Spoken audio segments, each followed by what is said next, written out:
In this video, I want to show you how to set up the As You Learn gradebook if you're a straight points person. If you want As You Learn to just add up all the points, then you want to use the natural aggregation. Let's get started. As the teacher, when you go to your As You Learn site, you're likely to see this quick set block, and here it says Student See Gradebook. As the teacher, you decide when students are ready to see the gradebook. By default, it's set to no. If you want to give them access to their overall gradebook, toggle this to yes and hit Update Settings.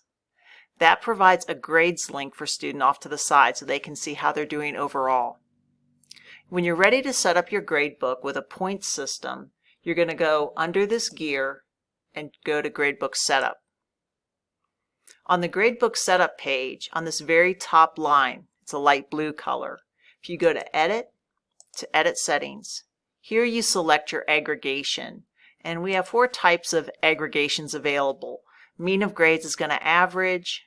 Weighted mean is for people who are percentage graders who want to enter. This is 20% of their grade.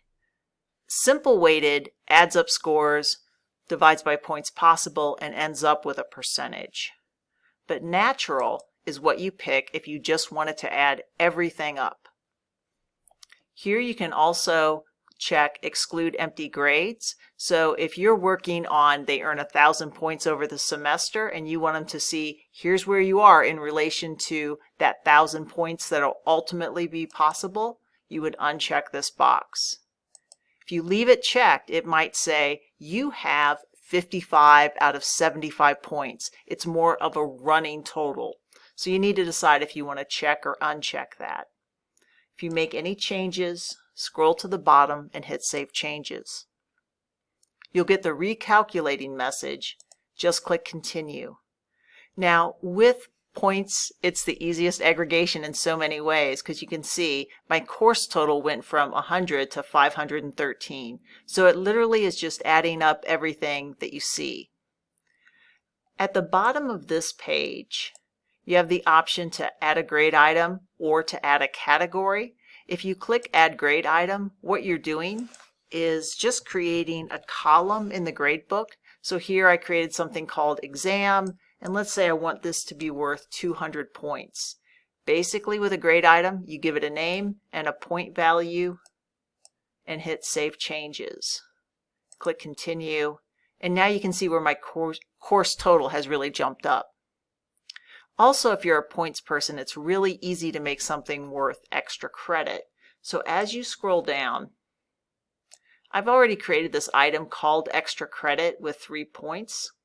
So how do I make that extra credit and that it's not just another assignment? Once you've created the item, if you go to Edit to Settings, scroll down, here's a box here that says extra credit. Click that box and hit Save Changes. Click Continue. So now it's stripped off 3 points because those are extra credit points. And when I come down here, I see a little plus sign, and that's how I know that's extra credit. They don't have to do it. Now, within your gradebook, some people also like to create categories to group things together. And you do that by coming down here and clicking Add Category. So some people want to put all their quizzes in a category so students can see how they're doing on that component. If you add a category, it's also important that category is going to default to simple weighted mean. So if you're a strict points person, you're going to want to go into that category, and when you create it, make sure that aggregation is also natural and hit Save Changes. So you can see how my total keeps adjusting based on how I've set it up. If you have any questions, please follow up with your IT consultant.